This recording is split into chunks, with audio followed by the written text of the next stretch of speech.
DraftKings PICK6, NBA Cup. Let's get after it.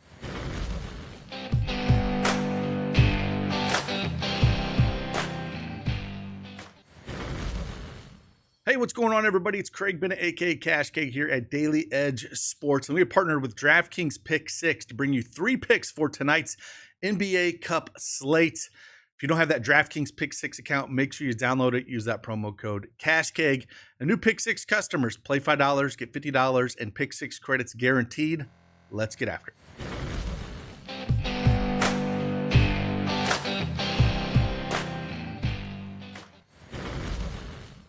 All right, DraftKings PICK6 desktop is up on the screen here. We're going to talk about 3 picks for tonight's slate.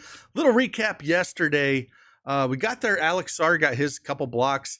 Jalen Wilson got under his 3.5 rebounds. And Jose Alvarado, he was hurt on and off that game. Only played 18 minutes. So that hurt him getting to his projection.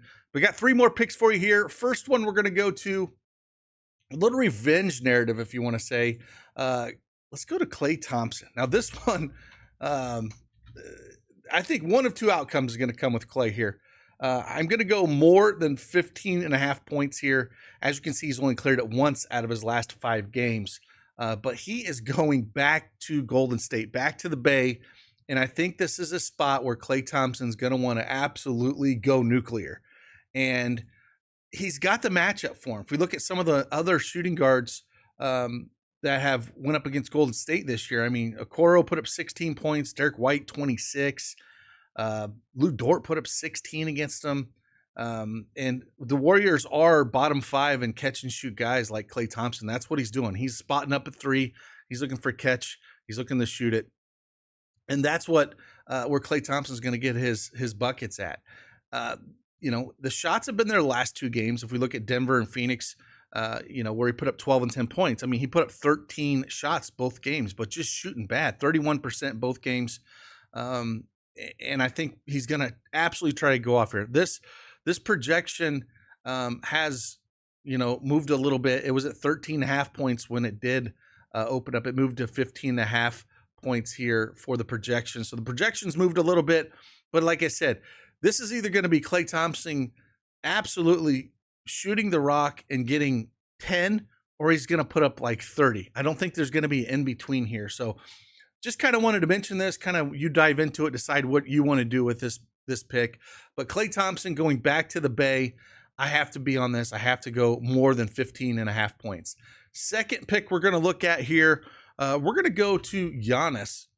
Now, Giannis, they got some injuries on this side of the ball. Chris Middleton's, of course, not going to be there. Going up against Toronto, which is one of the worst defensive teams out there. They have their own injuries. No Scotty Barnes, no Kelly Olynyk. Quickly is a game-time decision. Now, Giannis is a game-time decision, but I expect him to play. Now, this projection just moved by the time I was able to talk about a 6.5 is where I would like to be on this projection. It is at 7.5. Now, I'm not sure I feel as comfortable at the 7.5 number. The 6.5 projection is where I wanted to be at. With no Dame Lillard, he has a concussion. Chris Middleton's still out with that ankle surgery. Gary Trent is game time decision. Like, he's going to have the ball in his hands a ton. So I really wanted this projection at 6.5. Now that it's at 7.5, I think you might look at points and assists. Again, they're at home. This might be where I wanted to go. If we looked at with both those guys off the court, he put up 7 and 8 assists last year with no Dame and no Chris Middleton. Small sample size, I know, but that's where I was looking at. But if we kind of go points and assists, let's see what he did in both those games without those guys. Again, I was planning on the 6.5 here, and with it moving a little bit, we might have to look at it. So, yeah, both those games with Dame and Middleton out, he only put up 24 and 29, but only in 27 and 32 minutes. This is the NBA Cup. So I think it's a spot where he's going to do everything he can to pull this win out. Again, Toronto's one of the worst defensive teams. Those other 2 teams were Minnesota, which is a great defensive team last year.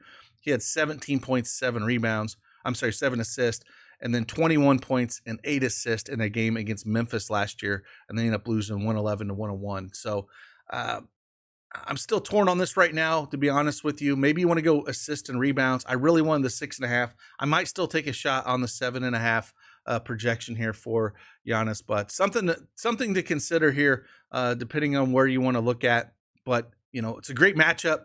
Giannis is going to have the ball a ton in his hands. He could just look to put up a monster number points wise, because the matchup doesn't get much better. Toronto is 30th in points allowed at 122 a game and 21st assists allowed at 26 a game. So maybe the points and assists are the way to go for this projection, since this moved from 6.5 to 7.5 before I could record this video. Then the third pick we're going to go to Jaylen Johnson here, going up against Boston. And I think I'm going to go less than 29.5 points and assists. Tough matchup going up against Boston. Boston is 8th in points allowed at only 109 a game and 5th in assists allowed at only 23.5 a game. Again, tough matchup here against Boston.